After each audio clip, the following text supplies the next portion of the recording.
আবার বলুন, অবিলম্বে বিবেচনার জন্য আবার উত্থাপন করুন। হ্যাঁ,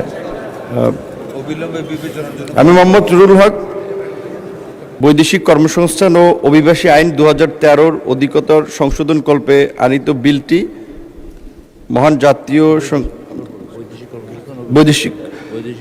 বৈদেশিক কর্মসংস্থান ও অভিবাসী সংশোধন বিল 2026 অবিলম্বে উত্থাপিত আকারে অবিলম্বে বিবেচনা করা হোক।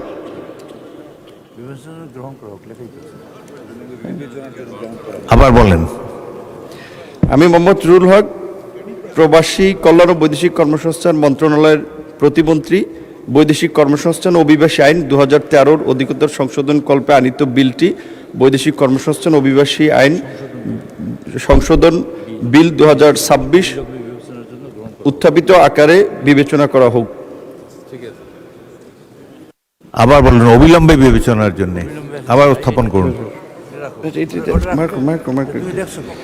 হ্যাঁ,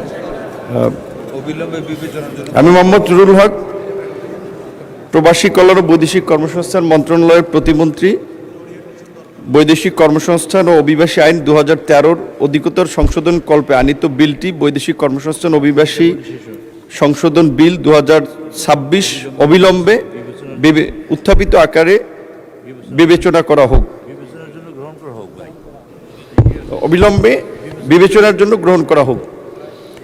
ধন্যবাদ মাননীয় প্রতিমন্ত্রী। সংসদের সামনে প্রশ্ন হচ্ছে, সংসদে উত্থাপিত আকারে বৈদেশিক কর্মসংস্থান ও অভিবাসী সংশোধন বিল 2026 অবিলম্বে বিবেচনার জন্য গ্রহণ করা হোক। যারা এই প্রস্তাবের পক্ষে আছেন তারা হাঁ বলুন, যারা এই প্রস্তাবের বিপক্ষে আছেন তারা না বলুন। আমার মনে হয় হাঁ জয়যুক্ত হয়েছে, হাঁ জয়যুক্ত হয়েছে, হাঁ জয়যুক্ত হয়েছে। অতএব সংসদে উত্থাপিত আকারে বৈদেশিক কর্মসংস্থান ও অভিবাসী সংশোধন বিল 2026 অবিলম্বে বিবেচনার জন্য গৃহীত হলো।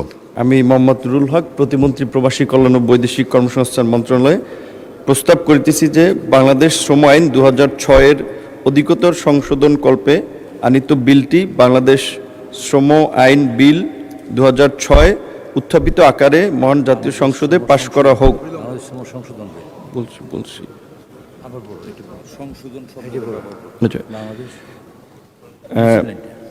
বাংলাদেশ শ্রম সংশোধন বিল 2026 উত্থাপিত আকারে মহান জাতীয় সংসদে পাশ করা হোক। সংসদের সামনে প্রশ্ন হচ্ছে, সংসদে উত্থাপিত আকারে বাংলাদেশ শ্রম সংশোধন বিল 2026 পাশ করা হোক। যারা এই প্রস্তাবের পক্ষে আছেন তারা হাঁ বলুন, যারা এই প্রস্তাবের বিপক্ষে আছেন তারা না বলুন। আমার মনে হয় হাঁ জয়যুক্ত হয়েছে, হাঁ জয়যুক্ত হয়েছে, হাঁ জয়যুক্ত হয়েছে। অতএব সংসদে উত্থাপিত আকারে বাংলাদেশ শ্রম সংশোধন বিল 2026 সর্বসম্মতিক্রমে পাশ হলো।